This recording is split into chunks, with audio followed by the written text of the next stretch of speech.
Welcome back to నియోజకవర్గ ముఖ చిత్రం. ప్రపంచ ప్రఖ్యాతిగాంచిన కర్రబొమ్మలు, చుట్టూ గొలుసుకట్టు చెరువులు, మధ్యలో అందమైన రాతికోటలు, ఇవి నిర్మల్ చరిత్రలో ఆనవాలు. నిమ్మనాయుడి ద్వారా సంతరించుకున్నదే ప్రస్తుత నిర్మల్.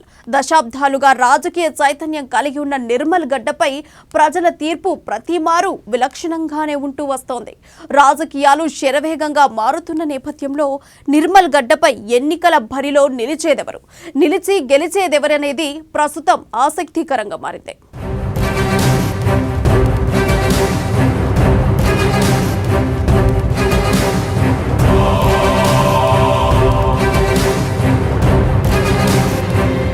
ప్రకృతి అందాలు, కళ, సాంస్కృతిక వైభవాలకు ఆలువాలం నిర్మల్. అయితే ఇదంతా గతం. కొన్నేళ్లుగా జరుగుతున్న ప్రకృతి విధ్వంసం నిర్మల్ నిజస్వరూపాన్ని పూర్తిగా మార్చివేసిందని చెప్పవచ్చు. ఇక రాజకీయాల విషయానికి వస్తే ఇక్కడి నుంచి గెలిచిన వారందరూ రాష్ట్ర జాతీయ స్థాయిలో ఉన్న పదవుల్లో కొనసాగారు. అప్పట్లో నర్సారెడ్డి, అటు తర్వాత వేణుగోపాలాచారి, ప్రస్తుతం ఇంద్రకరణ్ రెడ్డిలు ఆ కోవకు చెందినవారే. గతంలో కాంగ్రెస్లో, ప్రస్తుతం బీఆర్ఎస్లో ప్రముఖంగా వ్యవహరిస్తున్న కేకేగా సంబోధించి కె కేశవరావు సైతం నిర్మల్ ప్రాంతవాసియే.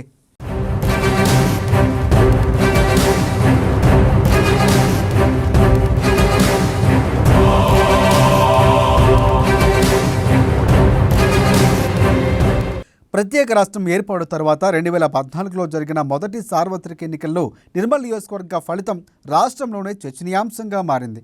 రాష్ట్రమంతటా తెలంగాణ సెంటిమెంటు బలంగా ఉన్న సమయం అది. అయితే కనీస స్థాయిలో కూడా బలం లేని బీఎస్పీ నుంచి పోటీ చేసిన ఇంద్రకరణ్ రెడ్డి ఇక్కడ విజయం సాధించారు. ఇది ఇంద్రకరణ్ రెడ్డికి ఇక్కడున్న ప్రజాబలం ఏమిటో నిరూపించిన సంఘటన. అటు తర్వాత ఆయన అధికార బీఆర్ఎస్లో చేరి మంత్రి పదవిని పొందారు. ఇక 2018లో ఇంద్రకరణ్ రెడ్డికి కాంగ్రెస్ అభ్యర్థి ఏలటి మహేశ్వర్ రెడ్డి గట్టి పోటీ ఇచ్చినప్పటికీ ఐకే రెడ్డి రెండవ మారు గెలిచి మరోసారి మంత్రి పీఠం ఎక్కించుకున్నారు.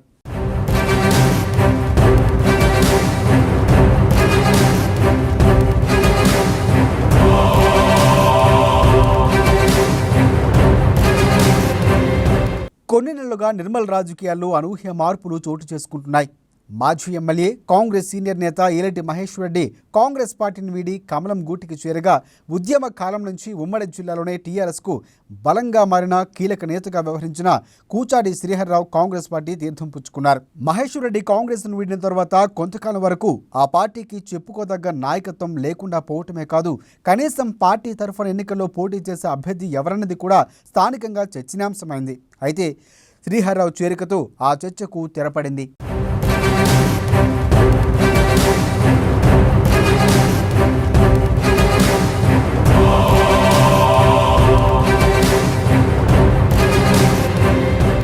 ఈమారు నిర్మల్లో త్రిముఖ పోటీ ఖాయంగా కనిపిస్తోంది.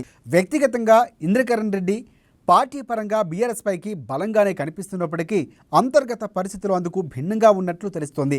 శ్రీహర్రావు లాంటి ఉద్యమ నేత పార్టీని వీడటం, ఉమ్మడి ఆదిలాబాద్ జిల్లాకు చివరి జడ్పీ చైర్పర్సన్గా వ్యవహరించిన వల్లకొండ శోభారాణి భర్త టీఆర్ఎస్ రాష్ట్ర మాజీ ఉపాధ్యక్షుడు సత్యనారాయణ గౌడ్ బహిరంగంగా అసమ్మతి గలం వినిపించడం, పార్టీ వ్యవహారాలు అంటీ ముట్టినట్లు వ్యవహరించడం అధికార పార్టీ అంతర్గత పద్ధతికి అద్దం పడుతోంది.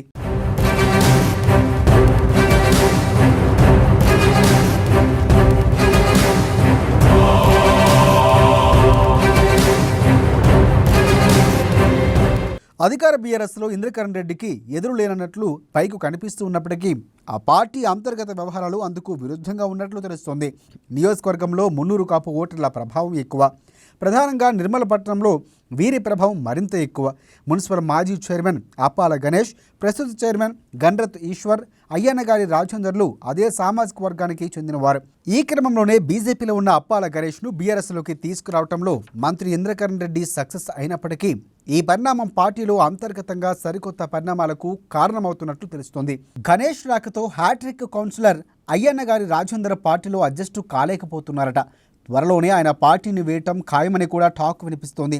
మరోవైపు ప్రస్తుత మున్సిపల్ చైర్మన్ గండ్రత్ ఈశ్వర్కు సైతం అప్పాల గణేష్తో సత్సంబంధాలు లేవు. గణేష్ చేరికతో పార్టీలో తనకు ప్రాధాన్యత తగ్గుతుందని గండ్రత్ ఈశ్వర్ సన్నిహితుల వద్ద బాధపడుతున్నట్లు సమాచారం. బీఆర్ఎస్ ప్రభుత్వం వచ్చిన తర్వాత అభివృద్ధి విషయం గురించి ఆలోచన చేస్తే అభివృద్ధి అందంత మాత్రంగానే ఉన్న విషయం అందరికీ తెలిసిందే. కేవలం పైపై మెరుగుల కోసం ఏదో డివైడర్ కట్టి 4 చెట్లు పెట్టి ఇదే అభివృద్ధి అనుకుంటే కాదు. పట్టణ సుందరీకరణ పేరుతో ఏదైతే కార్యక్రమాలు చేసిందో దానివల్ల నిర్మల్లో చినుకు పడితే వణుకు అనే పరిస్థితి దాపురించింది. ఎన్నడూ చరిత్రలో లేని విధంగా మంచిర్యాల చౌరస్తాలో చిన్న వర్షం పడితే పెద్ద వరద వచ్చి మరి ప్రజానీకానికి అత్యంత ఇబ్బందికరంగా పరిణమిస్తున్న విషయం మనం అందరం చూసినాం. అభివృద్ధి గురించి ఆలోచిస్తే బీఆర్ఎస్ నాయకుడు ఎప్పుడైనా ఆయన నేను ఎన్నికల్లో గెలవంగానే అండర్ గ్రౌండ్ డ్రైనేజ్ సిస్టమ్ చేస్తానంటాడు. Armoor to Adilabad railway line అంటాడు. ప్రతి ఎన్నికల్లో ఇదే నినాదము. మరి ఇప్పటివరకు ఏం జరిగిందో అందరికీ తెలిసిన విషయమే. అండర్ గ్రౌండ్ డ్రైనేజ్ కాదు కదా, రైల్వే లైన్ కాదు కదా, కనీసం మరి వార్డుల్లో, పట్టణంలోని వార్డుల్లో కనీసం సీసీ రోడ్లు, డ్రైన్లు కూడా నిర్మాణం చేయనటువంటి పరిస్థితి 9 ఏళ్లలో దాపురించింది. అభివృద్ధి డబుల్ బెడ్రూమ్ ఇల్లు అని చెప్పారు. మండలాలనే ఒక్కొక్క ఇల్లు కూడా కట్టనటువంటి చరిత్ర ఇవాళ. సాక్షాత్తు హౌసింగ్ మంత్రిగా ఉన్న ఇంద్రకరణ్ రెడ్డి గారు గత 5 సంవత్సరాల క్రితం నిర్మల్ నియోజకవర్గంలో సారంగపూర్ మండలంలో ఒక డబుల్ బెడ్రూమ్ ఇల్లు లేదు.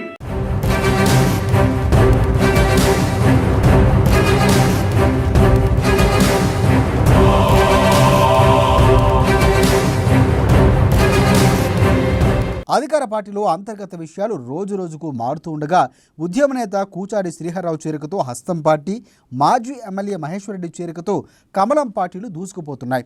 పార్టీ కార్యక్రమాలతో మహేశ్వరరెడ్డి, ప్రజా సమస్యలపై శ్రీహర్రావులు ముందుకు ప్రజల్లోకి వెళ్లడంతో ఇక్కడ రాజకీయ ముఖచిత్ర స్వరూపం పూర్తిగా మారిపోయింది.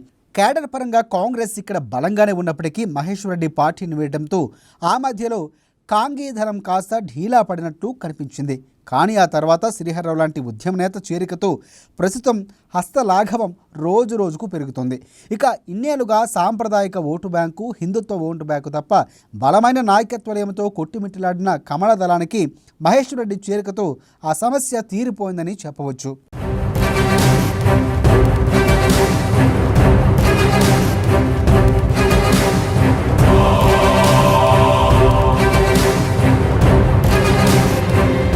మంత్రి ఇంద్రకరణ్ రెడ్డి ఈ మారు తన వారసుని ఎన్నికల్లో బరిలో నింపేందుకు ప్రయత్నిస్తున్నారన్న వార్తలు స్థానికంగా చక్కర్లు కొడుతున్నాయి. ఇది నిజమా కాదా అన్నది పక్కన పెడితే మంత్రి తనయుడు బరిలో ఉంటే మాత్రం బీఆర్ఎస్ పార్టీ తన ఓటమిని విపక్షాలకు ముందుగానే అప్పగించినట్లవుతుందనడంలో ఎలాంటి సందేహము లేదు. ఇక పరిస్థితులు బట్టి చూస్తే ఇంతకాలం సెక్యులర్ పార్టీలో ఉన్న మహేశ్వరరెడ్డి కమలం గూటికి చేరినప్పటికీ ఆయనకున్న ఇదివరకటి పాత ఓటు బ్యాంకు ఎంతవరకు కలిసిస్తుందన్నది సందేహంగానే మారింది. అదే సమయంలో కూచారి శ్రీహర్రావుకు మాత్రం అటువంటి ఇబ్బంది ఏమీ లేకపోగా ఏవో కారణాలతో బీఆర్ఎస్తో మంత్రి ఇంద్రకరణ్ రెడ్డితో విభజిస్తున్న వారందరి సహకారం లభించే అవకాశాలు కూడా పుష్కలంగా కనిపిస్తున్నాయి.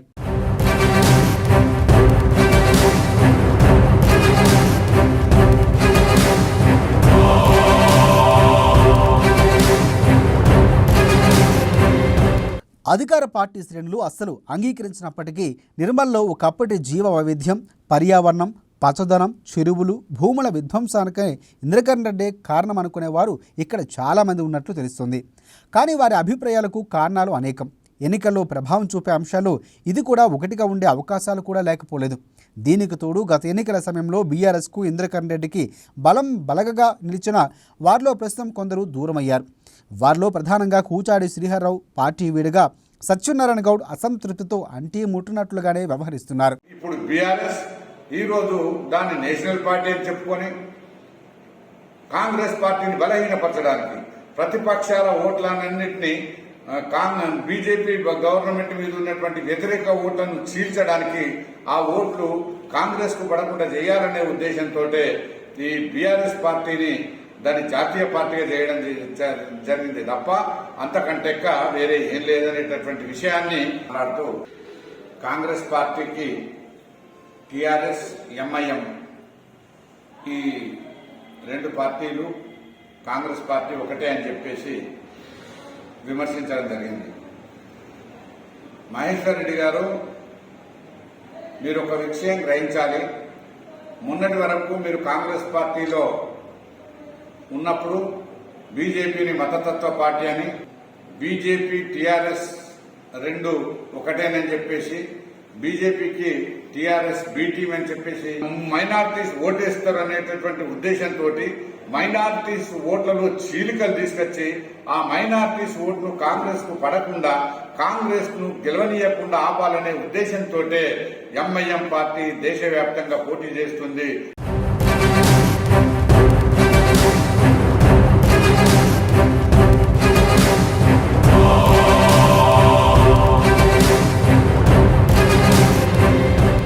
రాబోయే ఎన్నికల్లో నిర్మల్ గడ్డపై త్రిముఖ పోటీ ఖాయంగా కనిపిస్తోంది.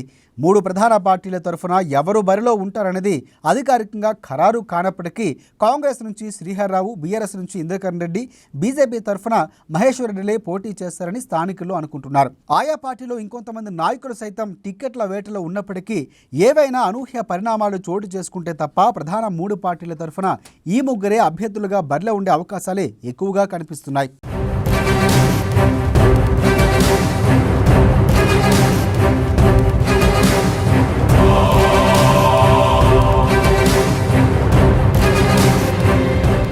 నిర్మలత్వాన్ని పేరుతో నిలుపుకుంటున్న నిర్మల్ రాజకీయాలు క్రమంగా హీటెక్కుతున్నాయి.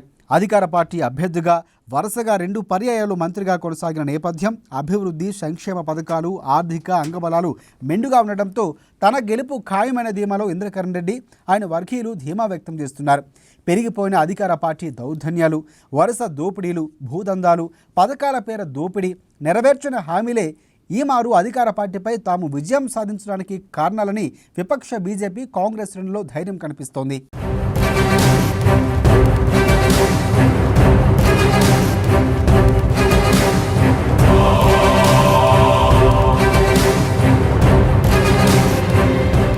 రసవత్తర రాజకీయాలకు అడ్డాగా పేర్కొనే నిర్మల్ గడ్డపై ఈ మారు ఎన్నికల్లో హేమాహేమీల మధ్య ఉధృత పోరు తప్పదనిపిస్తోంది. కేంద్ర రాష్ట్రాల్లో అధికారంలో ఉన్న బీజేపీ, బీఆర్ఎస్ పార్టీల గెలుపు ధీమా ఎలా ఉన్నప్పటికీ క్షేత్రస్థాయి పరిస్థితులు మాత్రం కాంగ్రెస్కు కొంతవరకు అనుకూలంగా మారే అవకాశాలు కనిపిస్తున్నాయి. ఉద్యమ నేత శ్రీహర్రావుకు జనాల ఉన్న క్లీన్ ఇమేజ్, అన్ని పార్టీల్లోనూ ఆయనకున్న అభిమానగణం, రాష్ట్రంలో కాంగ్రెస్ అనుకూల పవనాలతో పాటుగా ఎంతో కాలంగా రాజకీయాల్లో ఉన్నప్పటికీ ఎంతవరకు గెలుపు రుచి చూడకపోవడం, దశాబ్ద కాలం వరకు గులాబీ దళాన్ని ముందుండి నడిపించినప్పటికీ తగు న్యాయం కలగలేదన్న సానుభూతి జనాల్లో ఉండటం ఆయనకు బాగా కలిసొచ్చేలా కనిపిస్తోంది.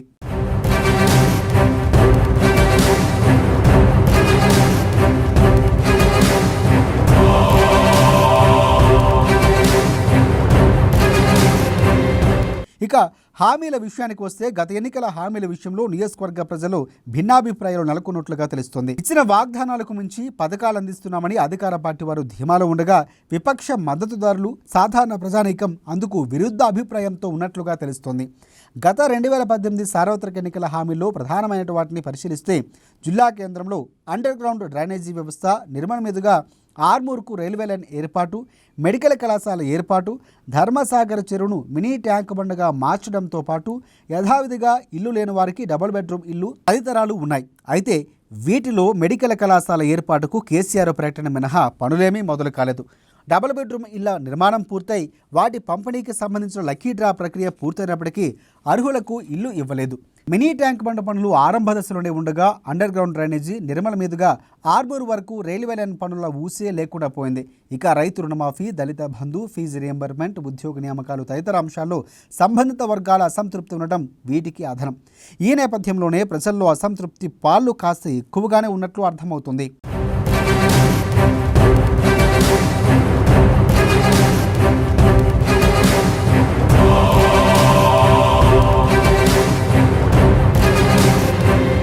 నిర్మల్ గడ్డపై ఎన్నికల బరిలో అంతిమంగా నిలిచి గెలిచేదెవరు అన్నది ప్రస్తుతానికి సమాధానం లేని ప్రశ్న అయినప్పటికీ ఇక్కడ ఎన్నికలు పూర్తిగా రసవత్రంగా ఉంటాయనటంలో ఎలాంటి సందేహమూ లేదు.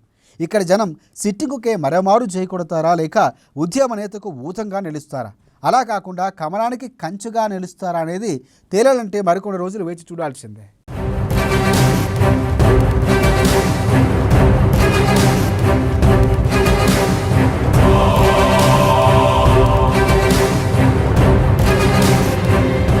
ఇది వాల్టి నియోజకవర్గ ముఖ చిత్రం. మరిన్ని నియోజకవర్గ ముఖ చిత్రం అప్డేట్స్ తో మళ్ళీ కలుద్దాం.